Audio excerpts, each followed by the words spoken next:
Welcome, healthy friends, to the Reality of Health podcast. Today we're talking about something I know is on everyone's minds. Toenail fungus and athlete's foot. Well, I shouldn't joke. I mean, people deal with this and it sucks. So let's get right into it. As you can see here is a picture of what they say is your immune system.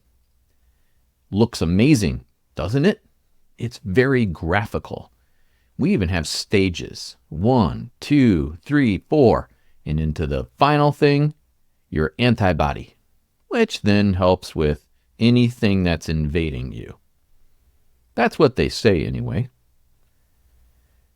You're told that this will stop mold, yeast, bacteria, viruses, all of it. All right, let's explore it a little bit. I'm going to say it doesn't do that at all. It's actually the opposite. You want bacteria, you want mold, and you want yeast to a very specific level. You don't want a lot of it, but you want some of it. It's there to help you. We'll get into it. The situation is basically like this. You have antibodies, and those antibodies are like construction workers or cleanup crews.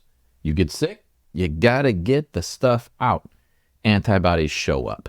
They are not a reflection or the antibody of the virus or whatever.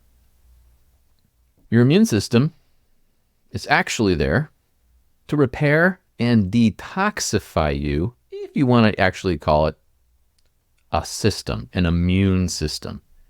It's more like a mechanism. See here? There's lots of photos of what an immune system is. See? Google search immune system, went to images. And this is your immune system. Just want you to look closely and see it. Now, do you see your immune system? I see CG and cartoons and titles and people doing yoga or whatever. I don't see an immune... Oh, wait a second. What's that? Is that your immune system? Who knows? Point is, I'm showing you that this is still more theory. You're not at war with stuff in your environment all the time. You're at war with poisons. So then I looked up real photos or video of immune system. That looks promising. That is CG. And again, what's that? We have no idea, even though it says your immune system under a microscope. We just see things doing things. But again, we got a lot of CG stuff going on. This is all, CG made up. We even have cartoons. You see? A lot. I'm just pointing this out that they're trying to make it seem like you're at war. And being at war, you have to have tanks and planes and bombs and guns and all this kind of stuff. That's called medicine, drugs, all of that. You ever heard that there's such a thing as an HIV antibody? Well, guess what? If the immune system is what they tell us, check this out. This is a Finnish from Finland. It's a survey of HIV found in dogs. Yeah. Check this out. Human immunodeficiency virus, HIV, recombinant proteins. A total of 144 dog sera were tested, and 72, that's 50% of them, reacted to one or more HIV recombinant structural proteins. In other words, they found HIV in dogs. Wait a minute. I thought that was a liver issue, came from San Francisco, on and on and on. You know the drill. Interesting. Haven't really seen a lot of dogs do what they said HIV came from. Check this out. The word toenail. I thought about this and I was thinking, wait a minute. Toenail? We don't have nails on our toes. Yeah, apparently Merriam-Webster among many other dictionaries, says you do. A nail of a toe. What kind of nail is that? I'm just curious. Like a roofing nail, or is it like a finish nail? I actually looked this up for about 15 minutes, and all I got was a bunch of nonsense of going back into history in the 1600s and someone trying to name this thing, and it went to claws. I mean, it was crazy. And I said, you know what? That's enough. I'm done trying to figure this out. Let me just interject right here. There are absolutely no studies where they took toenail fungus or athlete's foot, gave it to people who didn't have it, and they then got that disease. It's never happened. Same thing with viruses. Goes back to the terrain theory. Let's take a look at something here. I know you don't want to see this, and I'm going to just give you a few seconds. It's gross. I get it. But this is a really good representation of what actually happens in real life. This is the terrain. You have dead and dying tissue. You were poisoned, and your own somatids or microzymas show up. We'll get into that in a second here. But also there's things in nature that clean you up. Things like flies. Check this out. Okay? You got a dead rat, and then it's getting eaten by flies. Interesting. What do you think flies do on that tissue of that rat? They will lay their eggs. What do those eggs do? They eat up the dead and dying tissue of the rat. That's called terrain. Same thing you have if you have a compost area in your backyard that you put compost stuff in, and it creates compost, right? Breaks things down, the bacteria, the yeast, mold, stuff breaks down into its finer components. Eventually, this rat will not be there anymore. Once the larvae have eaten everything up and transformed that into minerals and proteins and all kinds of stuff that then go down into the earth, and then the bacteria and the the mold and yeast consume those micro components. Cycle of life. You got it? That bioremediation is the same thing that happens in your body. Here you have microzymas, I've told you about. Antoine Beauchamp on the left, and you got Louis Pasteur on the right. Oh, yeah. Back then, those two, they were fighting. Whose theory is going to win out? Guess what? Beauchamp lost. Why? That would be because there's no money in letting your body heal itself. There's money in Pasteur's system, his theory. You can put something in your body to stop the remediation process, and therefore companies can make money off you. You don't do that in the terrain theory. Just saying. So if you don't allow your terrain to heal you, then your problems are just going to keep coming back. You've never solved the issue. There are so many situations and testimonies of people letting your body heal itself, and then not only do you not get that same sickness, but sometimes you don't get any other sicknesses after that. It's amazing. All right. Here's your typical somatids and microzyma cycle. I talked about this last week, so let's just quickly go through this again. Your base somatids turn into different bacterias, and then different yeast and different mycelium, which is mold, to remediate that specific situation. And yes, they actually know exactly what to turn into, like strep. You don't get strep in your knee, you get it in your throat. Pretty cool. So then we decide that we're going to use some kind of drug or something. You've all heard of this one, starts with an L. I know you've probably even maybe used it. But you have to see this to believe it. This is on drugs.com. Simple, right? You've been there maybe? I'm sorry I got to go here, but bear with me. It's an antifungal medication that fights infections caused by fungus. Again, you're not infected with fungus. You're infected with something else, and the fungus has to clean that up. These tablets are used to treat infections caused by fungus that affect fingernails or toenails. And by the way, we're not going to get deep into athlete's foot because it's very, very similar. So we're just mostly going to focus on this one because this one's much more of a problem unless you have a serious issue with athlete's foot. But this is the one that really freaks people out, is toenail fungus. So we have some warnings. Call your doctor, and you see all those. But you can see, would you rather have your toenails looking weird, maybe even lose them, or would you have some of these? And then if you're going to take this, you have to make sure that you haven't had liver disease. You also have to tell your doctor if you're experiencing or have had anything like liver problems, kidney problems, weakened immune system, lupus. Interesting, that's an autoimmune condition. Again, not an immune system, it's something else.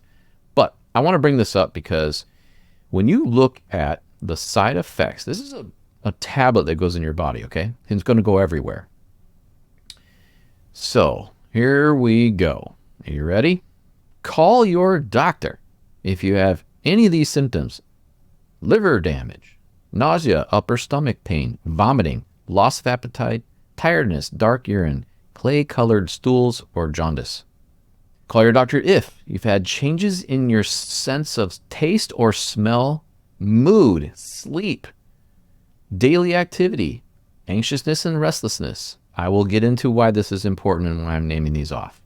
Pale skin, bruising, unusual bleeding, interesting, purple or red pinpoint spots under the skin, rapid weight gain. What? Wait a minute. I'm going to gain a whole bunch of weight because I've got toenail fungus? Little or no urinating. Blood in your urine or stools. Then you could have the opposite, weight loss, skin sores, and on and on. Common side effects: diarrhea, nausea, gas, stomach pain or upset, rash, headache, or abnormal liver function tests. Let me tell you why this is a problem. Because what you're dealing with right now is a medication that disrupts all kinds of areas in your body. It damages the liver. It negatively affects the terrain, which is your ability to clean up and fix yourself. And most importantly, it negatively affects your central nervous system. That's your brain, organs, skin, digestion, among many other things. So you're going to destroy all those areas, damage all the areas for a fungus? Eric, you don't understand. If you had it, you would know. No, I'm asking you if those side effects are worse than the nail fungus or athlete's foot. And by the way, this is not a very effective medication. I mean, it works, but it doesn't work great. So many side effects. Look at here. This is the pharmacology of it. All of this right here. And the main thing to see is that it's affecting cholesterol production in mammals. So this is the terbinafine is the chemical. It's lipophilic, which means it loves fat. And therefore it will put itself into fat tissue in order to break that fat tissue down. Sort of like taking a fat and using another fat to break the main fat down using the other one. Make sense? I hope it does. That's how things work in the lipophilic world. But look at this. It accumulates in hair, skin, and nails, but guess where else? Fat cells. You see that? Fat cells. What coats all of the nerves in your body? Fat. That's your central nervous system. What is mostly the product of your brain? Fat. That's cholesterol. And you see, it affects cholesterol. So if I break down the cholesterol and fat areas of my body, which, by the way, make you healthy, then your whole body's going to break down. That's why you end up having liver and central nervous system and skin issues and hair loss and rashes. It just goes on and on. You basically are breaking down your nervous system in your body. See here? Central nervous system or neurological problems. Wow. It's not worth it. Why don't you just build your terrain? It works better. It's easier. And then when your terrain is built up, you don't get things like this. So how do we fix it? Because that's what you're here for, right? Well, now that you know the crappy stuff about it, now let's get into the reason why you have it. Yep. You see it? It's your shoes. That's the first reason, is your shoes. They are not breathable. All right? You're just stuffing your foot into material, especially leather and these other things, and synthetics, and it can't breathe. If your shoes don't breathe, it gets moist. Yep, I use that word. And guess what grows in moist, warm environments? We all know.